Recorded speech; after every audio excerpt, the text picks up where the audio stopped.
Minabuti ko pong pumunta sa Czech Republic upang matupad ang tatlong hangarin ng ating pamahalaan.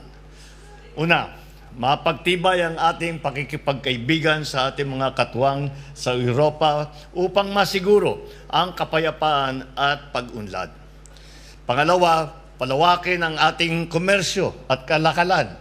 At pangatlo, maitaguyod ang kapakanan at kaligtasan ng mga manggagawang Pilipino dito sa Czech Republic. Hangad ko na marami tayong mahihikayat na mga negosyo at negosyante at kumpanya ng Czech Republic na magpundar ng planta sa Pilipinas o magtayo sa Pilipinas ng kanilang Maintenance and Repair Operations Hub. Ipinaalam ko rin sa kanila ang ating interes na palaguin ang ating kooperasyon sa agrikultura, sa enerhiya, edukasyon, climate change and sustainability, transportasyon, pati sa kaalaman ng teknolohiyang paghimpapawid at pangkalawakan. Nalaman ko mula sa mga lider ng bansang ito na tunay na hinahangaan at pinaghahalagahan ng Czech Republic ang ating mga OFW at sa inyong talento at talino sa iba't ibang larangan.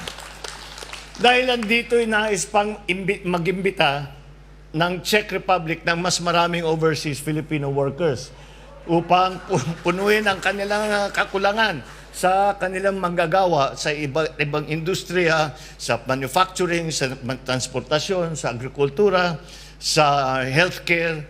At iginiit ko sa pamahalaan ng Czech Republic ang kahalagahan ng proteksyon naman at seguridad ng ating mga OFW.